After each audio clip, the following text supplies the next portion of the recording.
So I guess first of all, how's fall camp been so far for you? So far, so good. You know, it's early, but so far, so good. You know, I noticed, you know, guys are being very intentional about their approach. We know we got to make a big jump this fall camp. We knew we had to make a big jump in the spring. I was, you know, very pleasantly surprised, not surprised, but pleasantly happy with what we did in the spring. And then we knew we had to do that again in the summer. The guys made another big jump in the summer. And they came out to this camp and we're in a pretty good spot. And we know we got to make another big jump. And the guys are being pretty darn intentional right now. So been pretty good. It's a real mix of experience on defense. I guess you bring a lot on D-line, but on the secondary, a lot of new guys. I guess what's that been like getting everybody on the same page? Well, that's the whole thing, right? That's the exciting part of waking up in the morning is we really did watch a lot of experience leave, you know. And we know that we're replacing those guys with some really athletic kids, with guys with some ability.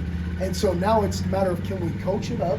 Can we get it taught? Can we get them understanding this defense to a level where they can play at the absolute highest level of their ability, you know?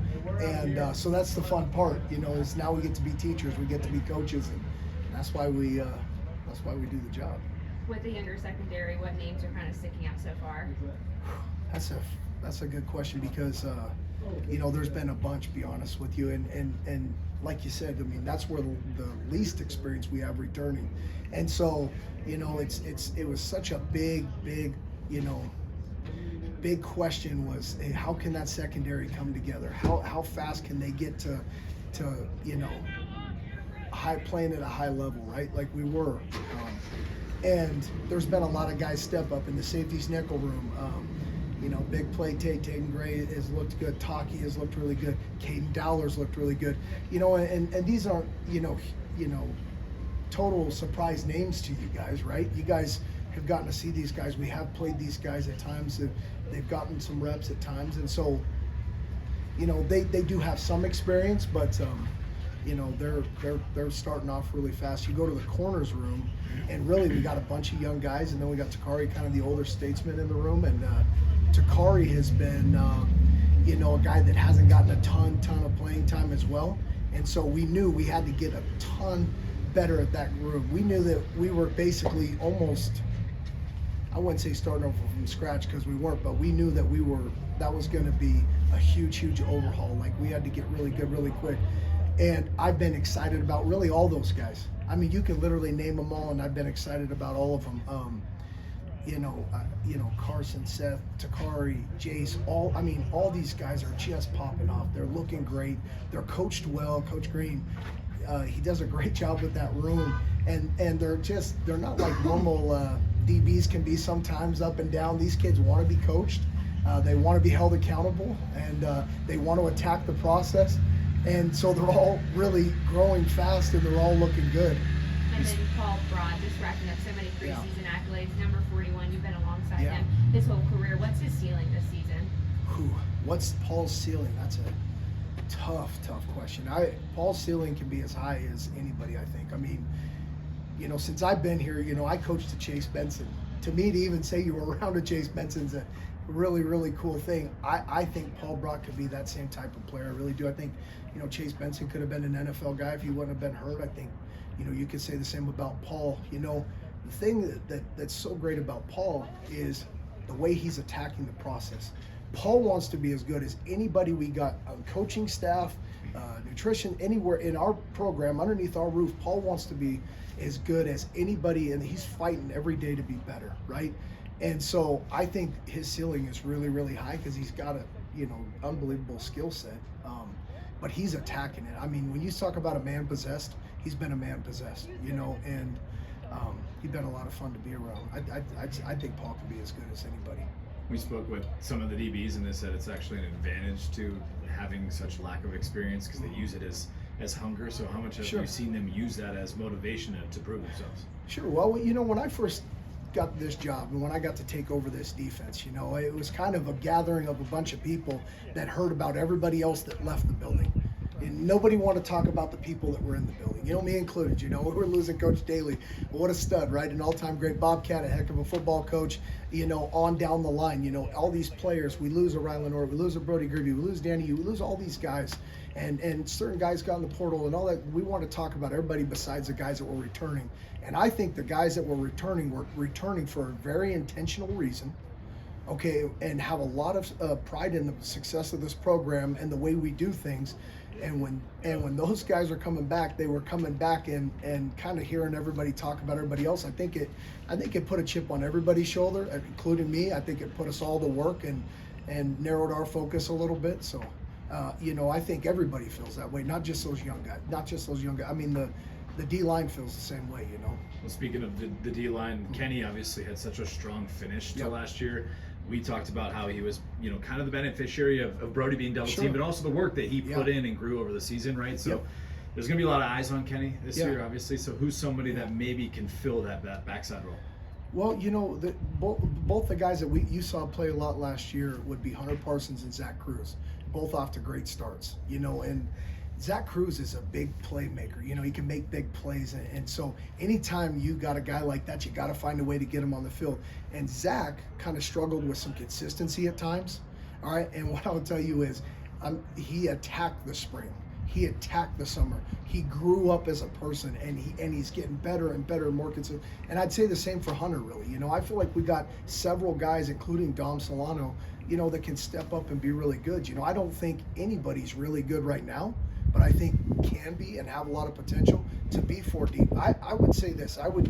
If we do a good job, and I know Coach Bapp and Coach Dews will, they never let us down before. They get all these kids rolling. I would think it's going to be hard to focus on just Kenny. I think it'd be really tough. We got some weapons. What are your thoughts on the linebacker group so far? Off to a great start. You know, again, I love the way that room is coached too. You know, Coach Owens does a great job with those guys. He's a great, phenomenal teacher.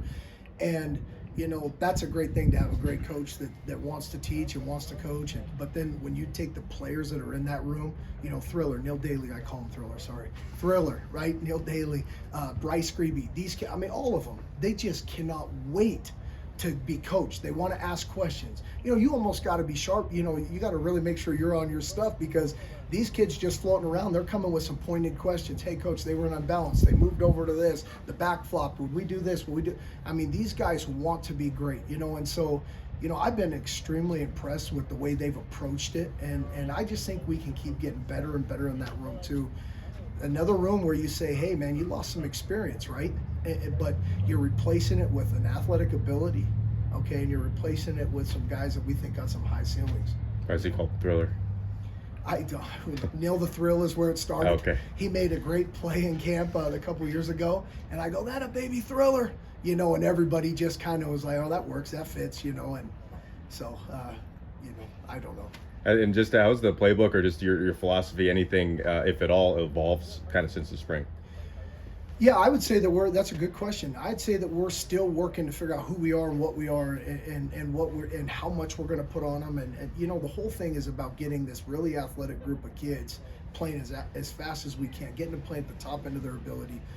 And so a lot of it's going to go more into that and more into the personnel we have than it's going to be what I want or what we've done or anything like that. It's going to be, you know, based on what they can handle and what they can thrive really doing, you know, and we're going to put them in. I'd say that's a work in progress.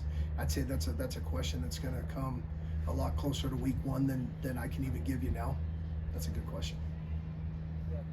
How have you seen, just how big was it for Bryce to be able to get that much experience and make the plays that he did last year, and giving him, you know, the experience coming in this year? Huge. And here's why. You know, anytime, you know, Bryce Grebe gets on campus, right, he's a heck of a football player. That was a great recruit. And no matter how good he is, what was he as soon as he got here? You guys tell me. What was he? His younger brother. He's younger brother of Brody, right? 3-time All-American. And sometimes that's unfair, right? And so I think his confidence was probably a little bit like, I'm in the shadows here, it's big. And I saw him grow up as a kid and grow up as a player into a man and a leader. And he's attacking the process like, man, forget about my brother, it's about me, and it's about where I can take my thing and take my journey. And so his confidence had gone way up, and the playing time last year helped him with that. And then I think getting back into the lab with Coach Owens and all that stuff, he's became smarter, and he knows it, and you can just see he's got an air about him now, ready to attack. I really feel that he's in a good spot. Did you face Oregon, go to Eugene when you were at USC? We did. We played. We did. I've been there. Yes. Okay. At USC. So how excited are you to go back and face them this time? Well, I'm not excited to go back to Oregon. You know what I mean? I don't think anybody's excited to go to Oregon, right? My family's from Oregon. I don't even want to, but, keep that thought going. Yeah, I mean, you know what I mean? Nobody wants to go to Oregon, but at the end of the day, look, man, they're a well-coached unit. They got, the best players in the country, all that stuff. Like, that's their deal, and that's our first opponent, certainly. Every ounce of my thought right now is right here with this team. It's really us versus us right now to see how good we can get and how good of a product we can take over there ultimately. But no, I'm not thinking about Oregon right now, because I wouldn't be sleeping if I was thinking about Oregon right now. Talk about Bryce a little bit, but I want to ask about Neil too. I feel like Neil Daly was a name we kept hearing for years, and then last year took a huge step up. I guess, how do you feel like he kind of built up last year? Well, I think, Neil, there was a couple times in that first year here, I remember we're all together, and we're like, look at who was that right there? And it's just this flash of a human being flying across the field, an athletic player who's dealt with some injuries. He's had, he's been injury prone at times, or plagued, I guess you might even say, but his confidence is at the all-time high level right now too. And in that room, he gets a tremendous amount of respect because of his knowledge of the game. I think they call him like ChatGPT or something like that, because like ask him a question, he can spit it right out. He's got that level of smarts, and he puts that kind of work into it. So he's got the ultimate respect to the kids in the room, the players in the room, the staff. And I think this is going to be a great year for Thriller. I really do. I've kind of always really had a passion and love for that kid.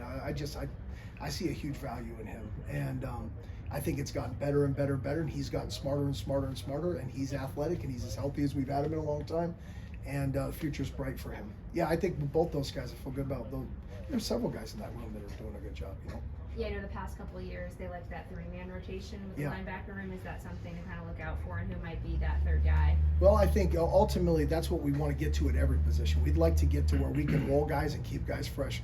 We're going to try to play a fast, physical brand of football, right? We're going to try to be all over the field, relentless effort, okay? And we're not going to try. That's going to be a non-negotiable. That's going to be who we are, right? And so the best way to do that is to let guys go out there, cut it loose, play like an All-American, let it go, and then get the next guy in there. You know what I mean? Bring the fresh guy in.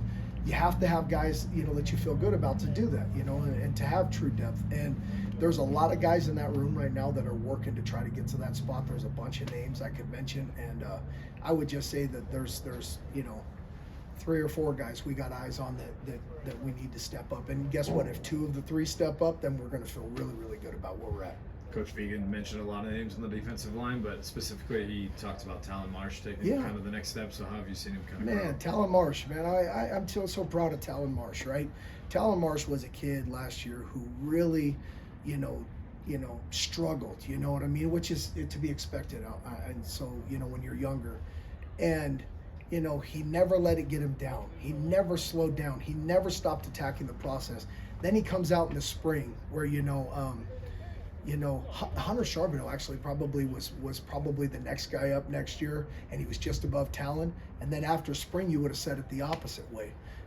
And Talon really hasn't slowed down since. He hasn't looked back. He's attacking it, and I'm just excited as heck for his future, what he can do. But that's a kid that if you'd asked me that question this time a year ago, I'd have said he's a long ways away.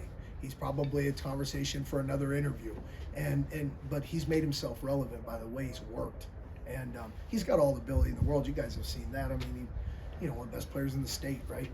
He had like 23 sacks or something his senior year. Well, he broke his own sack record. Broke his own sack record. Junior year, so. Yeah, he's a stud. But now he's playing like a man that's knows his job, knows how to put himself in some good spots, and I'm proud of him. He's a good one.